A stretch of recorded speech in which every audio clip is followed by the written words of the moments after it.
यतीनां सतीनां पादरजसा भूता भवति वसुंधरा।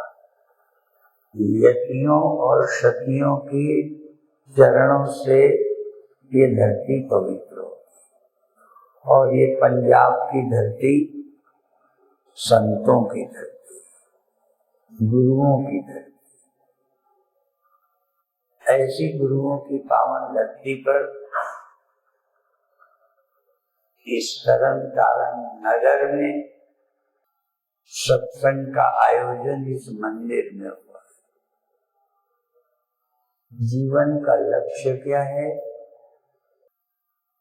जन्म मरण से पुनरपि जननम पुनरपि मरणम पुनरपि जननी चक्रे से, बार बार जन्मना, बार बार मरना।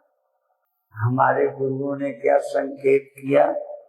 जन्म जन्म भर मत फिरो, मिटो न जम को त्रास। अनेक जन्मों में हम आए, और जब जब जन्मों में आए यमराज ने हमारा पीछा नहीं छोड़ा। जिस भी देह में आएंगे यमराज आ जाएगा। इस बार तो इस देह का अंत होगा ही, अच्छा लगे या बुरा लगे।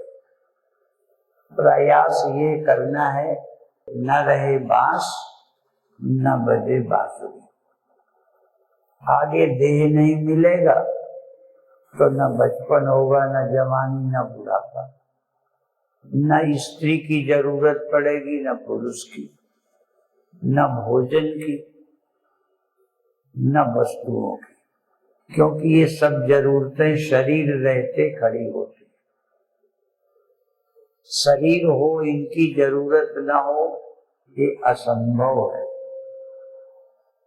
जो लोग त्याग करते हैं उनके मन में भी संसार का ही स्मरण आता रहता है। इसलिए कुछ साधना तो करनी ही पड़ेगी, पर मुख्य साधना है कि अब जन्म ना हो। जिनकी साधना अधूरी रह जाती है उनका एक आध जन्म और होता है, पर वो इस जन्म में साधना करने वाले दूसरा जन्म ऐसा लेते हैं जहां पर उनको ज्ञान की पूर्णता प्राप्त हो जाती है। गीता के अनुसार वो ऐसे घरों में जन्म लेते हैं। श्रीमान श्रीमताम गेहे दे योग भ्रष्टो भी जाए। योग भ्रष्ट यहाँ पतित अर्थ नहीं है। योग भ्रष्ट मतलब योग की पूर्णता को नहीं पाया, अधूरा ही शरीर से चला गया, तो अगले जन्म में पूरा कर लेगा। जिनके इस जीवन में साधना पूरी हो गई वो फिर दूसरा जन्म नहीं लेते। भगवान के वचन के अनुसार, गीता के अनुसार, माम उपेत्य तु कौन्तेय पुनर्जन्म न विद्यते। भगवान कहते हैं जो मुझे प्राप्त कर लेता है वो दूसरा जन्म नहीं लेता। और ये भी बता दें, सगुण साकार का खंडन नहीं, लेकिन सगुण साकार के पाने से मोक्ष नहीं होता। इसीलिए रामायण में है, सगुण उपासक मोक्ष न लेंगे। सगुण साकार के उपासक मोक्ष नहीं प्राप्त करते। मोक्ष के लिए निर्गुण निराकार के पाने की जरूरत है। सगुण साकार का भजन करना, दर्शन करना भक्ति है, वो आवश्यक है। सगुण चाहे साकार गुरु हो, चाहे भगवान हो, उनके दर्शन,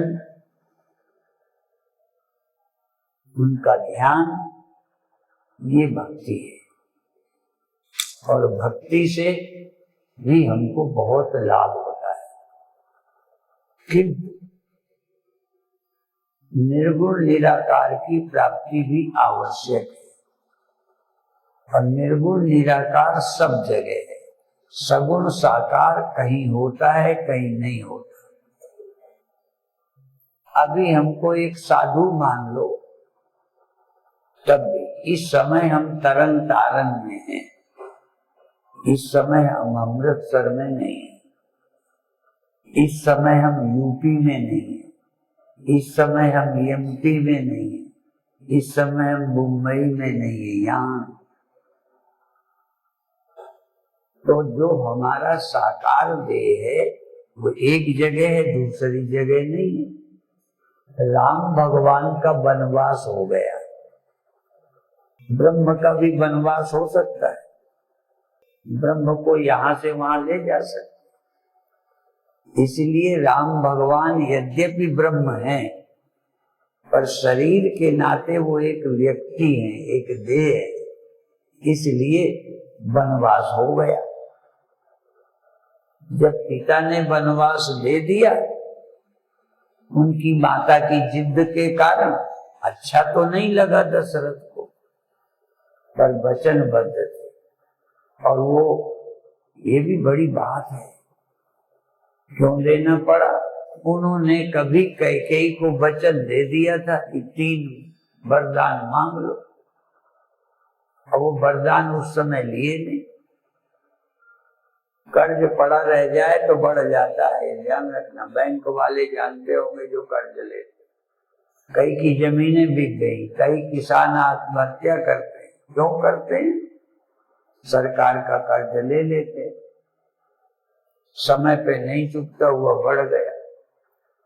यहाँ तो उल्टा हुआ, कैकेयी ने उस समय वरदान लिए ही नहीं, कहती थी जब जरूरत पड़ेगी ले लूं। अब ऊपर बहुत महंगा हो गया। अब मांग क्या लिया? भरत को राज्य और राम को वनवास। तो राम जंगल चले गए।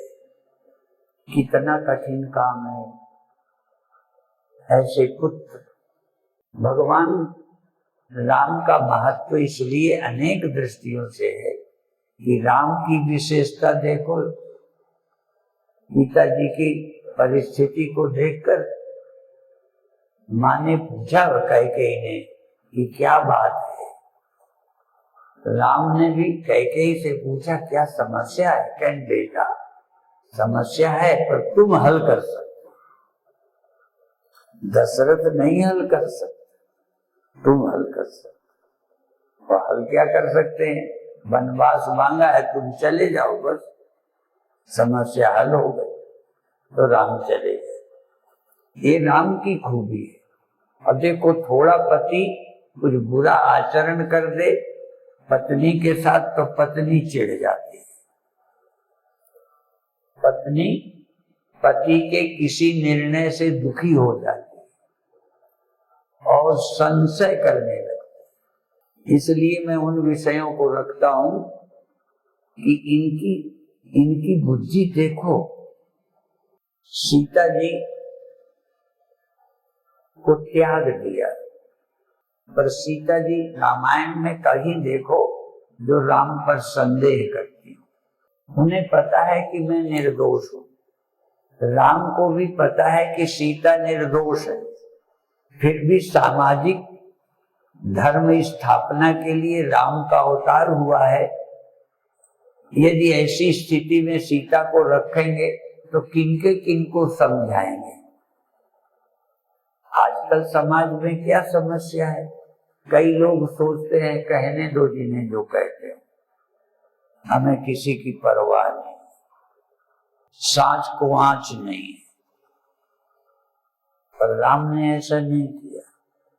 वो समाज में धर्म की स्थापना को आए।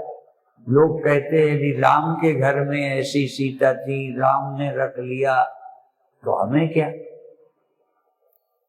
और उदाहरण बन जाते। इसलिए राम ने सीता का त्याग कर दिया।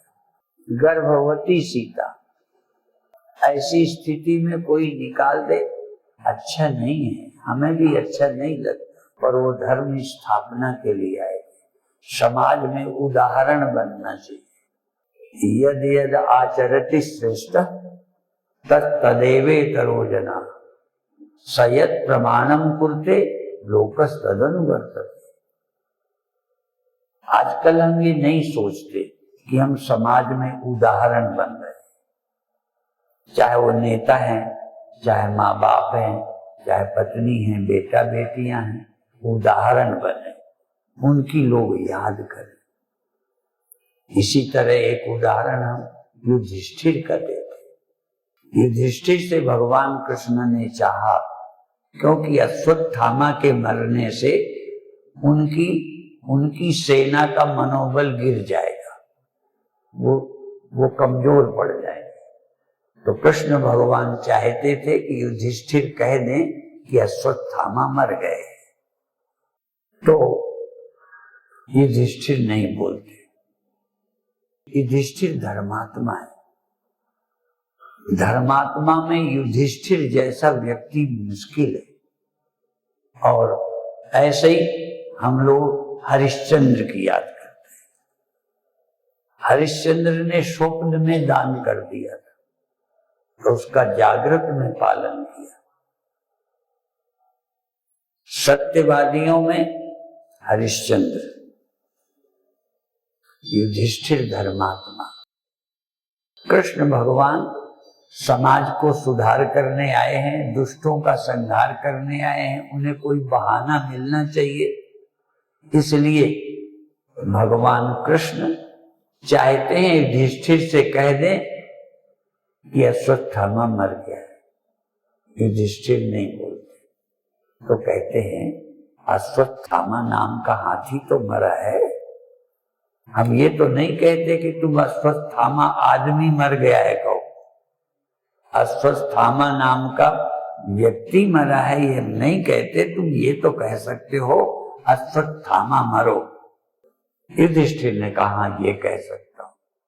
तो अश्वत्थामा मर गए हैं ये कहा, और फिर कहने लगे मनुष्य है या हाथी है। तो ये इस समय जब वो कहने लगे हाथी है, नरोवा कुंजरोवा, इतने में भगवान ने शंख बजा दिया कि बाकी सुनाई ही ना पड़े लोगों को। तो धर्मात्माओं में युधिष्ठिर, और धर्म स्थापना के लिए सब कुछ करना पड़ता है।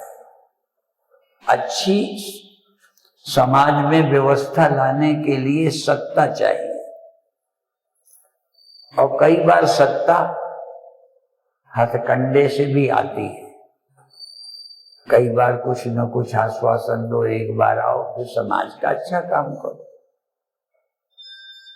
किसी तरह भी सत्ता में आकर यदि व्यक्ति अच्छा काम करता है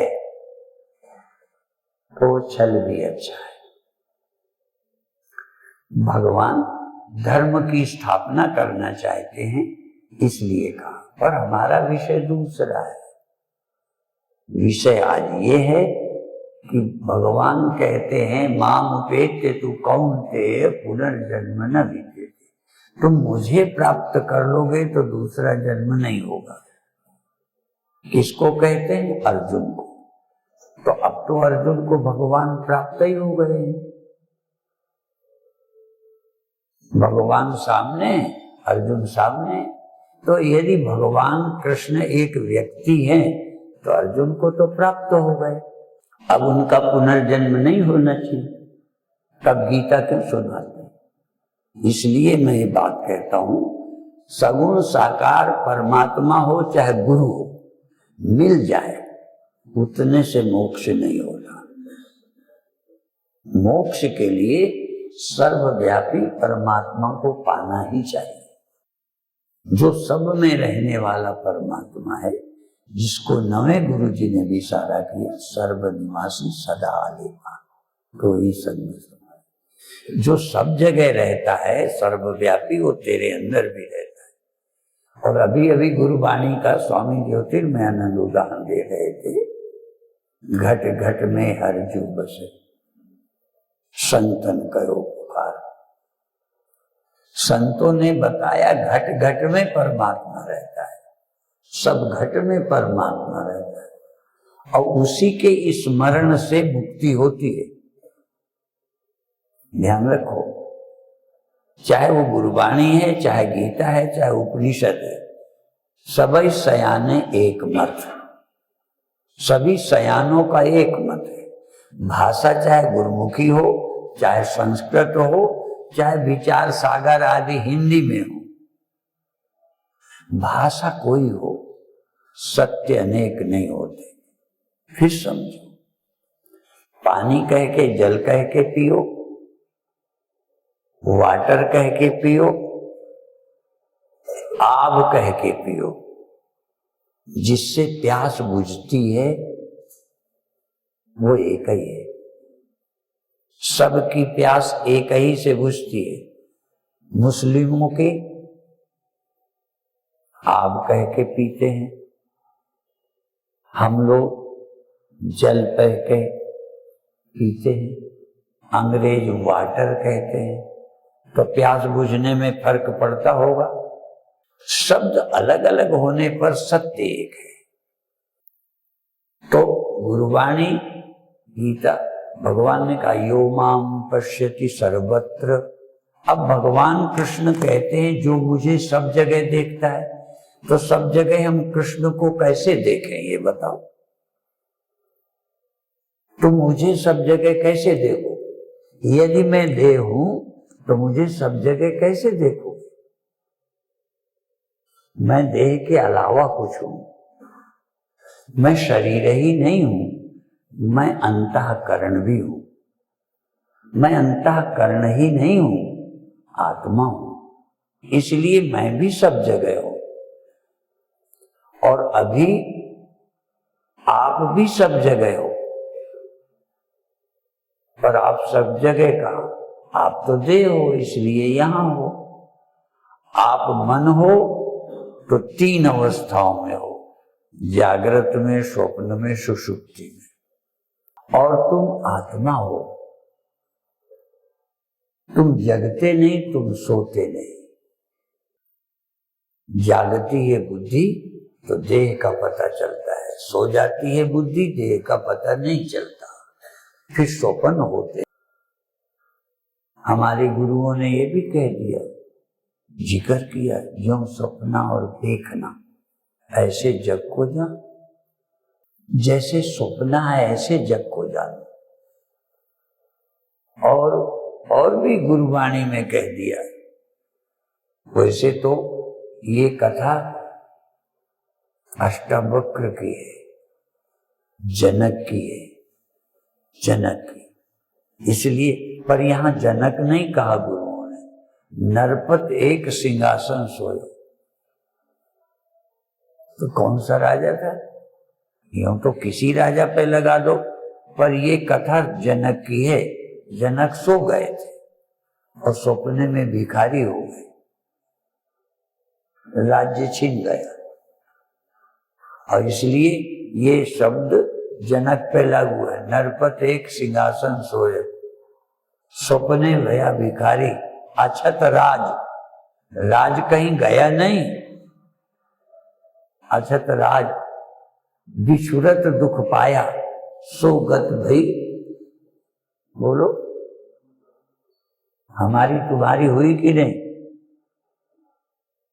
तो जनक राजा होते हुए राज्य बिछुड़ गया, दुख हुआ, हुआ कुछ नहीं, वहीं के वहीं थे, राज्य ज्यों का त्यों। नींद खुली तभी उन्होंने सबसे पहले यही प्रश्न किया, जनक ने, कि वो सच है कि ये सच है। जागते ही जनक को प्रश्न हुआ, मैंने ही वो देखा, भिखारी हो जाना देखा, दुर्दशा हो गई, और मैं ही देख रहा हूं ये कि कुछ नहीं। इसलिए उन्होंने ये प्रश्न किया उस समय के साधुओं से, ऋषियों से। जनक ने बुला बुला के पूछा, और जिसे उत्तर नहीं आया जेल डाल दिया। आज ऐसा कोई कानून नहीं है। जिसने जनक की इस प्रश्न का, समस्या का समाधान नहीं दिया, उनको जेल में डाल दिया। अष्टावक्र के पिता भी जेल में थे। अष्टावक्र के पिता,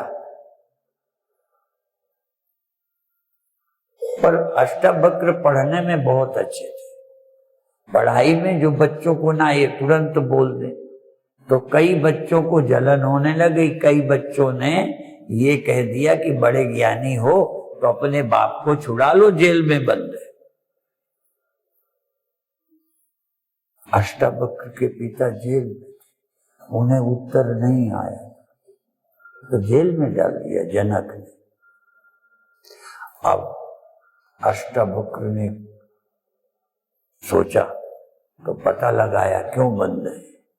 तो पहले तो माता ने बताया तुम इस चक्कर में ना पड़ो, लगे नहीं बताओ मेरे पिता जेल में क्यों। उनको जनक के प्रश्न का उत्तर नहीं दे पाए। अष्टावक्र ने कहा मैं दूंगा। चले तो खैर कहानी है लंबी। फिर जनक के प्रश्नों का उत्तर अष्टावक्र ने दिया और अष्टावक्र जनक के संवाद से बनी हुई पुस्तक का नाम ही है अष्टावक्र गीता। तो ये समस्या, ये जग स्वप्न है और स्वप्न तब दुख देता है जब हम जागते नहीं। जो सपने सिर काटे कोई, बिन जागे दुख दूर न होई। स्वप्न का दुख जागने में चला जाता है, जगत का दुख भी ब्रह्म ज्ञान में जाता है। पर जैसे आप जग जाते हो पर फिर नींद आ जाए तो फिर स्वप्न हो जाता है। कितने बार स्वप्न के दुखों से आप छूट जाते हो। ऐसा कोई इनमें है जिसको स्वप्न का दुख हुआ और छूटा नहीं, लेकिन अगले दिन 4 दिन 10 दिन बाद फिर स्वप्न हो जाते हैं। इसी तरह यहाँ ब्रह्म ज्ञानी को दुख नहीं होता, पर फिर भी यदि ब्रह्म ज्ञानी भी थोड़ी देर को फिर भूल जाए तो फिर संसार दुख देता है। इसके लिए हमारे ग्रंथों ने क्या कहा है, कभी कभी ज्ञानी भी विमुख हो जाता है, लेकिन अज्ञानी विमुख ही रहे। अज्ञानी तो सदा विमुख रहता है परमात्मा से, सत्य से विमुख रहता है, इस स्वप्ने में ही रहता है। कोई कोई भाग्यशाली जो ज्ञानी है वो ब्रह्म ज्ञानी भी होते हैं, पर क्षण भर को वो भी विमुख हो जाते हैं, भूल जाते हैं और फिर संसार के दुख घेर लेते हैं। ऐसे भी कई हमारे साधक हैं जो कहते हैं हम समझ तो गए पर उसमें स्थित नहीं रहते। यदि स्थित रहें तो दुख होगा ही, पर शरीर रहते भूख प्यास आएगी, हमारी वृत्ति सत्य से विमुख होकर फिर संसार में आएगी। इसलिए ज्ञानी भी विमुख हो जाते हैं। तो पहले तो एक बार हम सम्मुख हो जाएं। रामायण में एक चौपाई है, सम्मुख होए जीव मुहि जबहि, जन्म कोटि अघ नाशो तबहि। जब ये जीव मेरे सम्मुख हो जाता है, परमात्मा की तरफ मुंह कर लेता है, जैसे गुरुमुख। अब गुरुमुख शब्द है, ये गुरु की तरफ मुख जिनका हो, गुरु की बात का इशारा समझ के जो चलते हो वो गुरुमुख, और जो गुरु की बात न सुनते हो वो मनमुख। और भी देखो, छोटे बच्चों को हम जानते हैं, आपके घर में हम हो, कभी छोटे बच्चे को हम कोई चीज देंगे तो कई बच्चे लेने के पहले वो अपनी माता की तरफ देखेंगे, ऐसे माँ की इच्छा क्या है, माँ की सोच क्या है। तो यदि माँ की ओर देखा, माँ का रुख न हो तो नहीं लेगा, और माँ ने कह दिया ले लो प्रसाद है ले लो तो ले लेगा। जैसे छोटा बच्चा अपनी माता की तरफ देख के चलता है, ऐसे जो गुरुओं के इशारे की तरफ चलते हैं वो गुरुमुख है। जो गुरु की सुनते ही नहीं है वो गुरुमुख कैसे। ऐसे ही भगवान सब जगह है, पर फिर भी भगवान सब जगह होते, भगवान कहते हैं माम उपेत्य तू कौनते पुनर्जन्म न विद्यते। जो मुझे प्राप्त कर लेते हैं उनका दूसरा जन्म नहीं होता। तो जब सब जगह हैं तो प्राप्त क्यों नहीं। हमारे गुरुओं ने ये भी कहा परमात्मा का भजन कैसे करना चाहिए, जैसे जल को नींद, जैसे जल को मछली भजती है। मछली पानी में रहती है, कबीर साहब ने क्या कह दिया, पानी में मीन प्यासी है। मैं सुन आवे हासी है, पानी में मीन प्यासी है। ये जीव भी परमात्मा से दूर है, विमुख है और रहता परमात्मा में। परमात्मा सबके पास है और परमात्मा मिला नहीं तो है ना हम मछली, पानी में प्यासे हैं कि नहीं। कोई कबीर साहब को मछलियों को थोड़ी उपदेश देना था, उन्हें पता है कि हम सब मछली की तरह हैं, परमात्मा में ही रह रहे हैं और परमात्मा से ही दूर हैं, विमुख हैं। इसलिए भगवान ने कहा अर्जुन को भगवान प्राप्त नहीं है अभी। अर्जुन के सामने हैं कृष्ण भगवान, कृष्ण के सामने अर्जुन, पर अर्जुन को भगवान प्राप्त नहीं है, अभी प्राप्त करना है। अभी भगवान को नहीं देख रहा। भगवान कहते हैं मुझे किसने देखा? जिसको मैं सब जगह दिखाई पड़ा। यो माम पश्यति सर्वत्र, जो मुझे सर्वत्र देखता है, और सर्वम च मयि पश्यति, सारा संसार मुझ में है, ऐसा जो देखता है वो मुझे देखता है। ये हम कहीं भगवान को सर्वत्र देखते हैं। और अभी स्वामी ज्योतिर्मयानंद ने भागवत का ही श्लोक सुनाया, मैं भी एक सुना देता हूं। सच्चिदानंद रूपाय विश्वोत्पत्त्यादि हेतवे तापत्रय विनाशाय श्री कृष्णाय वयं नुमः। अब देखो, जो सच्चित आनंद है, ये भागवत का सच्चित आनंद रूप है। जो सत हैं सदा रहते हैं, जो चित हैं कभी जड़ नहीं होते। आप अभी चित हो, जड़ हो जाते हो। अभी आप चेतन हो ना, इस समय सचेत हो। एक हमारे शिष्य शरीर नहीं रहा, योगासन कराते थे तो कहते चैतन्य रहो, और तो चेतन। अभी आप चेतन हो, सजग हो, गहरी नींद में। तो जो अभी अभी आप चेतन हो, अभी अभी जो ज्ञान है तुम्हारा, ये नींद में नहीं रहता। तुम्हारा ज्ञान तो नींद में नहीं रहता। और रामायण राम का वर्णन करती है। राम क्या है? ज्ञान अखंड एक सीता वर। अखंड ज्ञान, जिस ज्ञान में खंड नहीं है, अभाव नहीं है, तो जिस चैतन्यता का अभाव ना हो, तो भगवान क्या है? सत। भगवान क्या है? चित। और भगवान क्या है? आनंद। और भगवान क्या है? सृष्टि उत्पत्ति आदि हेतवे, जिनसे सृष्टि उत्पन्न होती है वो है भगवान। जो उत्पन्न हुए हैं वो भगवान नहीं है। और जब हम तुम्हें कहते हैं तुम ब्रह्म हो, तो धोखे में न रहना। जो ये उत्पन्न हुआ है ये ब्रह्म नहीं है। जो सदा चेतन नहीं रहता, ये अंतःकरण ब्रह्म नहीं है। थोड़ी देर चेतन है फिर जड़ हो जाता है। तो सच्चिदानंद रूपाय विश्वोत्पत्त्यादि हेतवे, जो सच्चिदानंद है, विश्व की उत्पत्ति जिनसे होती है, जिनमें संसार स्थित रहता है, जिसमें संसार लीन हो जाता है, ऐसे भगवान श्री कृष्ण को नमस्कार है। यह है भागवत। तो भगवान को नमस्कार करो। क्या है भगवान? तो अब ये सृष्टि उत्पत्ति किससे होती है, इसके विषय में अभी हम हैं। वैसे तो कई कथाएं 7 दिन होती हैं, ठीक है, हमारी तो 4 दिन ठीक है। क्यों 4 दिन ठीक है? जागृत स्वप्न सुषुप्त तुर्या, आत्मा विपत की ये पुरिया, ठीक है। जागृत है, स्वप्न सुषुप्ति, 3 तो है ना तुम्हारे को, वो चौथी नहीं है। तो इन 4 दिनों में 21, 22, 23, 24 में चौथी की बात हो जाए। चौथे को पाना है। 3 तो आपको प्राप्त है। जागृत तुम्हें रोज प्राप्त है, स्वप्नावस्था भी प्राप्त है, सुषुप्ति भी प्राप्त हो जाती है रोज।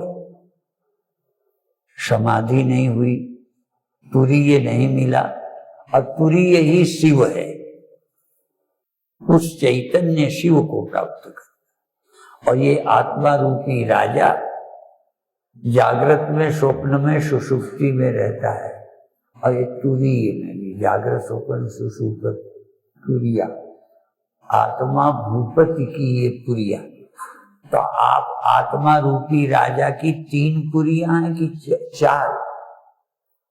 गुरुओं ने तो कह दिया आत्मा भूपति की 4 पुरियां हैं, 4 जगहें हैं, 4 नगर हैं पुरी रहने की। जागृत स्वप्न सुषुप्त तुरिया, आत्मा भूपति की। आत्मा भूपति जागृत में भी रहता है, स्वप्न में भी रहता है, सुषुप्ति में भी रहता है। अब ये तो वो चौथी कहाँ है? चौथी में भी यदि रहने का पता चल जाए, ये चौथी भी तुम्हें मिल जाए तो मुक्त हो जाओ। तो 4 दिन है, ठीक है। तो दूसरी, तीसरी, चौथी की कोशिश हम भी इन 3 दिनों में करेंगे। कल थोड़ा ध्यान भी कराएंगे। और जैसे आप नया कोई पिक्चर आवे तो आजकल तो पिक्चर देखने जाना ही नहीं पड़ता, घर में आ गया सारा, घर बैठे हर चीज आज घर में आ गई है, नजदीक। सारी दुनिया जो दूर दूर थी, आज अमेरिका में आप देख कर बात कर लो फोन से। हमें भी बात करा देते हैं, उनको देख रहे हैं, उनसे बात कर लेते हैं। तो जिससे दूर रहना चाहिए था, दिन से छूट जाना है, वो तो दुनिया भर हमारे नजदीक आ गई। और जो सबके नजदीक है अभी तक नजदीक नहीं आ रहा, वो है परमात्मा। हम चाहते हैं कि वो तुम्हारे अंग संग रहे। सुनाते हैं वो अंग संग है, अंग संग है। शब्द हमारे हाथ लगे, सत्य हाथ नहीं लगा। सुन लेते हैं, आज तक वो स्पष्ट नहीं है, अपरोक्षानुभव नहीं। इसलिए इस आत्मा का अपरोक्षानुभव करने के लिए हम अपनी ओर से, यद्यपि जोशी जी ने चाहा, उनके सहयोगियों ने चाहा, जोर दिया, हम आ गए, ठीक है। पर बुलाया केवल उन्होंने अपने लिए। वो कथा जब हुई थी, परीक्षित ने सुनी थी, तो उनकी समस्या थी, अपने लिए सुनी थी। पर ये कथा तो सबके लिए है, केवल जोशी जी सुनेंगे कि तुम भी सुनो? अच्छा, सिर्फ जोशी जी को ही कल्याण चाहिए कि सबको? इसलिए, और ये बताओ केसधारी चाहिए कि सहजधारी केसधारी? अरे सब सिख हैं, सहजधारी सिख और केसधारी सिख। सिख माने शिष्य, तो गुरुवाणी के मानने वाले तो हम सब हैं। गुरुवाणी का तो हम सुनते हैं, हम सब पढ़ते हैं, हम समझते हैं। और हमें गुरुवाणी में और वेदवाणी में फर्क नहीं मिला। खूब मंथन किया, खूब चिंतन किया। हमें गुरुवाणी और उपनिषद और केसधारी सहजधारी दोनों में कमियां भी देखी। ये मंदिर में अटक गए, वो ग्रंथ में अटक गए। न वो ग्रंथ को समझना चाहते, न तुम कृष्ण को समझना चाहते। कृष्ण भगवान अर्जुन के सामने हैं, फिर क्यों उपदेश देते? तुम्हारे सामने तो आज कृष्ण नहीं है, प्रतिमा है, पर उस समय तो साक्षात कृष्ण थे। तब भी कहते हैं जो मुझे सब जगह देखता है। कृष्ण कह रहे हैं जो मुझे सब जगह देखता है, सब में मुझे देखता है, सबको मुझ में देखता है, उसको मैं नहीं छोड़ता, वो मुझे नहीं छोड़ता। भगवान कृष्ण भी समझा रहे हैं। ये नहीं कहते मिल गया गीता की क्या जरूरत, मैं तो तेरे सामने हूं, छोड़ दे गीता, छोड़ फालतू की बातें, इन कथा में क्या रखा है, ठीक है। तो साक्षात कृष्ण भगवान थे और सुना रहे हैं। अब तो संत को गुरु बना लिया, अब ठीक है, दर्शन कर लो, आरती कर लो, पूजा कर लो, बात खत्म। सुनने की क्या जरूरत गुरु से? और फिर इस उम्र में जब हमारा शरीर इस लायक नहीं है, तब भी हमें कथा का जो सुनाने का शौक है, पागल है क्या? हमें पता है हमारे पैर छूने से, हमारी आरती करने से, यदि हमारे ऊपर बहुत तुम्हारी श्रद्धा है तो अच्छा लगेगा, सुख मिलेगा, मन को तृप्ति मिलेगी, पर मुक्ति नहीं मिलेगी। मुक्ति के लिए सत्संग करना ही होगा। इसलिए आप कल फिर आना। आज यही हम बंद करते हैं। बार बार देखो, कई महात्माओं का शरीर नहीं है, तुम चाहो कि उनके मुंह से सुने। आज गुरुओं के मुख से नहीं, सीधा गुरु ग्रंथ साहब को ही गुरु मान के सुनना पड़ेगा। गुरु मानियो ग्रंथ। पर आज चाहे गुरु नानक देव जी सीधा हमें सुना दें, गुरु तेग बहादुर जी महाराज आके सुना में, गुरु गोविंद सिंह जी नहीं सुना पाएंगे, वो देह गया। ऐसे ही आज अभी हम शरीरधारी सुना रहे हैं, कल हमारे भी सीडी होंगी, पिन कार्ड होंगे, हैं? और देखो, और की वाणी में आज शक कर सकते हो, गीता भगवान की बोली है कि बीच में गड़बड़ हो गई है, ठीक है। लेकिन आज आपका सौभाग्य है, आज मेरे न रहने के बाद भी सुनना चाहो तो भी मेरी वाणी मिलेगी, हूबहू मिलेगी, जरा भी चेंज नहीं होगी। फिर ये कोई नहीं कहेगा कि ये दसम ग्रंथ गुरु जी का नहीं है। समझ में आया? और यदि वाणी सीधी सीधी होती, विज्ञान का जमाना होता, तो मुकरने की गुंजाइश किसी को ना होती। कल कोई मेरा चेला भी नहीं कह सकेगा ये स्वामी जी का उपदेश नहीं है। मेरे न रहने के बाद भी मैं रहूंगा वाणी के रूप में। समझ में आया? और संदेह रहित रहूंगा। पर फिर भी आज मैं इस देह से सुनाता हूं, फिर पिन कार्ड में होऊंगा। फर्क समझ गए? हाँ, तो इतना फर्क तो अब भी। आपको कह दूं लो वाणी सुन लो, वही नमस्कार कर लो, लोग नहीं मानते। मना करने पे चलते चलते पैर को हाथ लगा देते। इसका मतलब देह का एक अपना महत्व है। देह को छूने में, पैर छूने में, आरती करने में। पिन कार्ड की आरती करोगे ना आप, मेरी सीडी की आरती कर लो। कहता हूं, मैं चाहता भी हूं कि ऐसा कर लो तो मैं परेशानी से बचूं, तुम्हें आनंद है। पर तुम्हें उतनी खुशी होती नहीं, मैं क्या करूं? अब मान लो सिद्ध महात्मा थे हमारे आदि गुरु जी, गुरु नानक देव जी महाराज पहले गुरु, यदि आज आ जाएं, सचमुच सिद्ध थे, आज वो प्रकट हो जाएं। जैसे वो पूर्णिमा को प्रकट हुए थे, अंधकार मिटाया था, यदि एक बार फिर आ जाए तो कितना अच्छा लगे, कैसी भीड़ लग जाए। ठीक है, तो हमारा गुजारा तो वाणी से ही होगा। अभी हम हैं, बाद के लोग हमारी वाणी सुनेंगे। आज हमें देख भी रहे हैं और वाणी भी सुन रहे हैं। ठीक है, तो आप अधिक से अधिक लोगों को ये 3 दिन का अवसर प्रदान करो। कल से थोड़ा ध्यान भी कराएंगे, कैसे हम आत्मा तक जाएं उसकी विधि भी बताएंगे। आप औरों को लाओगे तो 3 दिन का लाभ ले लेंगे। ओम शांति शांति।